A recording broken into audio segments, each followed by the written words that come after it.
Arafat Rahman cocoa এদেশের এক ভয়াবহতম নিপীড়নের শিকার।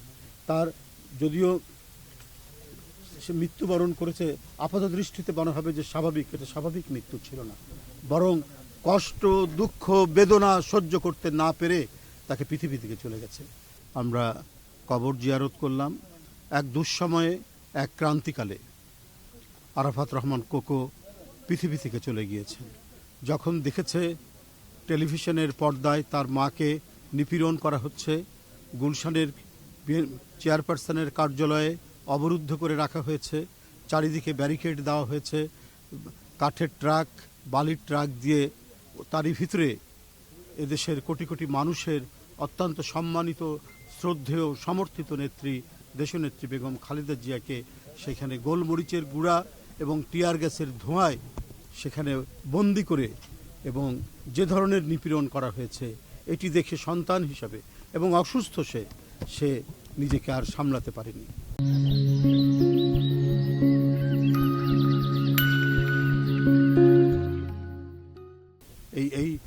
এই ধরনের দুঃখজনক ঘটনা, এই ভীতিকর পরিস্থিতি, সে তার হৃদযন্ত্রের ক্রিয়া বন্ধ হয়ে সে পৃথিবী থেকে চলে যায়। আমরা সেই ভয়াবহ এক দুঃসময় পার করেছি, সেই এক ভয়ঙ্কর ক্রান্তিকাল আমাদের পার করতে হয়েছে। কিন্তু পার করতে গিয়ে জিয়া পরিবারের উপর যে নিপীড়ন হয়েছে, নির্যাতন হয়েছে, তা ভাষায় বর্ণনা করা যায় না। এটা বর্ণনার অতীত একটি ঘটনা।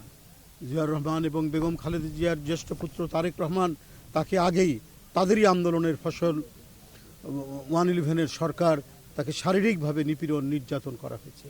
তাকে দেশ থেকে চলে যেতে, তাকে দেশ থেকে বের করে দেওয়া হয়েছে, একরকম এই ধরনের বাধ্যতামূলক আচরণ করেছে। তারপরে লন্ডনে গিয়ে সেখানে তিনি চিকিৎসাধীন ছিলেন, সেখান থেকে চেষ্টা করেছেন এদেশে গণতন্ত্র ফেরানোর জন্য।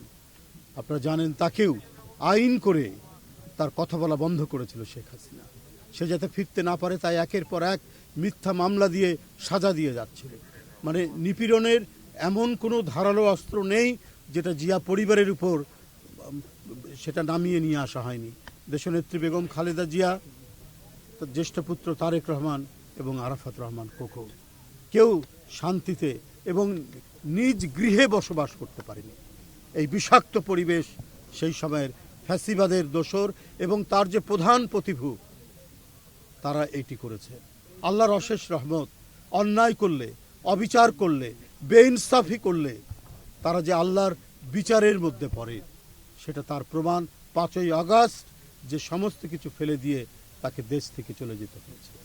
যাই হোক, আজকে আমি রাজনীতির কথা বাড়াবো না, আমি শুধু এটুকুই বলবো যে আরাফাত রহমান কোকো এদেশের এক ভয়াবহতম নিপীড়নের শিকার।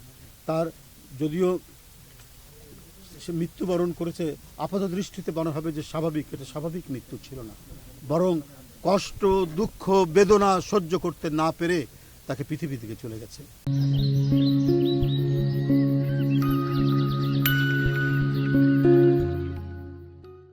উনি রাজনীতি করতেন না, উনি ক্রীড়া সংগঠক ছিলেন। রাজনীতির সাথে কোনো সম্পর্ক নেই। শুধুমাত্র বেগম খালেদা জিয়ার পুত্র, জিয়াউর রহমানের পুত্র, এই কারণে তার বিরুদ্ধে মিথ্যা মামলা, এই কারণে তাকে নানাভাবে সেই 111-এর সরকার, মঈনুদ্দিন ফখরুদ্দিন থেকে শুরু করে ক্রমাগতভাবে শেখ হাসিনা তার বিরুদ্ধে মামলা দিয়েছে এবং তাকে মানসিকভাবে নিপীড়ন এবং যন্ত্রণার মধ্যে রেখেছে বলেই সে পৃথিবী থেকে চলে গেছে। আমরা এখানে যারা নেতৃবৃন্দ উপস্থিত রয়েছেন সবাই আল্লাহর কাছে তার আত্মার মাগফিরাত কামনা করছি। আল্লাহ যেন তাকে বেহেশত নসিব করেন, আল্লাহ যেন দেশনেত্রী বেগম খালেদা জিয়া বেহেশত নসিব করেন। তিনি নিপীড়ন সহ্য করতে করতে তিনিও পৃথিবী থেকে চলে গেছেন।